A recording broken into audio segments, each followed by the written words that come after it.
You know, it's obligatory for a speaker to say it's a pleasure to be somewhere, but I have to tell you, I feel like I'm coming home when I speak in Orange County.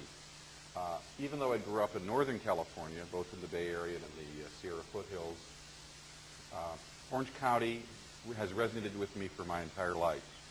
A confession. Before I was a research analyst at the state legislature, I was, gasped, a political consultant in Orange County, California. And I was the best kind of political consultant because I worked for the only political consulting firm that never handled a candidate. We only did issues. Because as the founder of the firm said, issues don't have scandals. Issues don't have spouses that muck up the works. Issues don't change their minds. Issues don't fall apart in debates. And issues, because of who tends to be behind them, tend to pay their bills much faster. So I was a political consultant, but I never worked for a candidate. So I have an interesting, unique perspective because I followed Orange County for many, many years. And I just want to say, I believe, not just because of Ronald Reagan's success, not just because of the influence of so many people who've come out of Orange County, I think the heart and soul of much of the Republican Party was born out of Orange County. And I think much of the principled, but also pragmatic and effective conservatism that has come out of Orange County has ultimately influenced much of the Republican Party nationwide. So even though you consider yourselves on the left coast, and even though these are tough times in California, I still think you have exercised and will continue to exercise a great deal of influence on the Republican Party. I was supposed to give a humorous talk to you, Visitor's Guide to an Alien Planet, Washington, D.C. I'm going to slightly adjust that because I detect a cloud cover over this audience. There's a little bit of depression. People feel like perhaps even everything is lost and the country is doomed to a slow, inexorable decline, and along with the country, the conservative movement. I am not a Panglossian. I do not believe in false optimism. But I'm going to paint you a picture today that I believe reflects objective reality, or can reflect objective reality, and which I don't think you have gotten all the glimmers of hope that are out there. And there's a particular reason you haven't gotten those glimmers of hope. Your opposition doesn't want you to have any hope.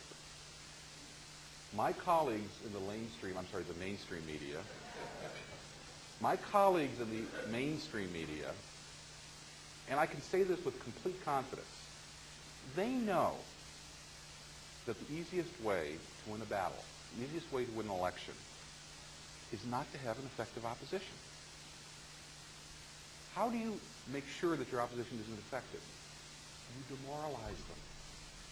You practice psychological warfare. You convince them that all is lost, therefore they don't have to fight. Therefore, when you have the battle between liberal ideas and conservative ideas, their opposition is running with either the need for amphetamines, they're so depressed, or they're tying both hands behind their back. Living proof of this, the Tea Party reaction. If the Tea Parties hadn't been successful, and hadn't resonated with the American people, do you think they would have been attacked as viciously as they were? No, they would have been ignored. You ignore something that isn't a threat to you. You attack viciously, and almost, I think, irrationally, something that A, you don't understand, B, you're fearful of, and C, clearly is a success. I viewed what the media reaction was to the Tea Parties as a great sign of hope, because you only attack that which you fear. Their smartest liberals understand something. I spend a lot of time behind enemy lines. It's my job. I should get combat pay, I can assure you. I hang around a lot with liberals. This is not speculation. This is from my conversations with them. This is from being the mole in the back of their rooms at their conferences, taking notes. I'm going to tell you what they really think, the smartest ones of them. They're not happy campers either. You have reason to be depressed. But they're not entirely comfortable either. They know that despite Obama's victory, which, by the way, given the economic meltdown, given the occasional weakness of the Republican presidential candidate, given the fact that after 8 years it's traditional in America for us to change parties in the White House, with the exception of Ronald Reagan handing it over to George H.W. Bush. It hadn't happened since the 1920s. With all of that, for Obama to only get 53% of the vote, they did not view that as an endorsement of their policies. And as I will remind you, Obama said he would govern from the center during the campaign. A lot of people voted for him on that basis. They recognize they don't have anything approaching a permanent majority. Majorities are very fickle in this country, and politics, as you know, can move much faster and have political swings that are much quicker than they have in the past. They know their weakness.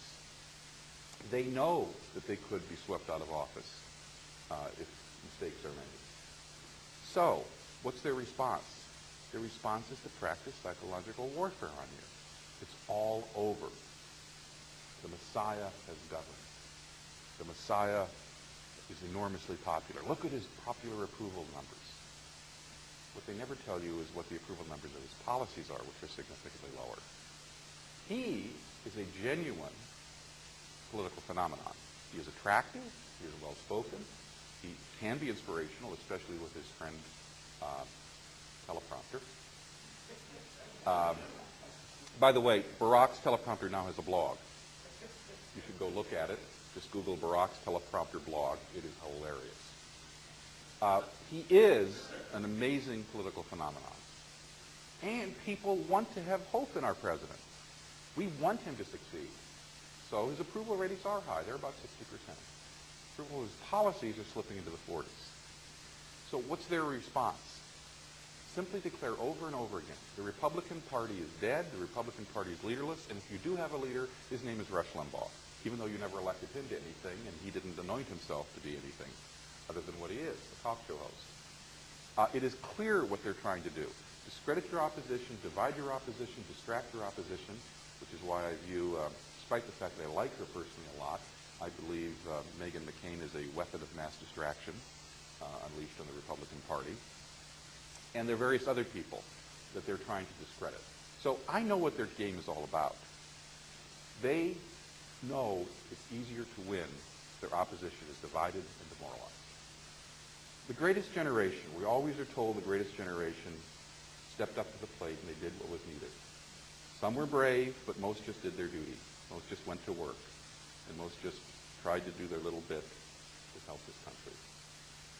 Why do we call them the greatest generation? Because that was the last great peril this country had. Well, about every 75 years we have a great crisis in this country, and people have to rise to the occasion. Quiet people, people who don't normally step up out of their daily routine, but they do when the country calls them. The American revolutionaries did that. 75 years later, we had the Civil War to end slavery. 75 years after that, we had the Great Depression and then World War II.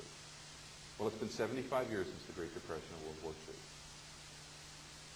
You may be called upon again to serve your country in your own quiet way, with your money, with your time, with the ability you have to talk to friends and neighbors and relatives. If you do that, if you stop Obama in his tracks, like you did in Carter in 77 and Clinton in 93, there may be a new greatest generation.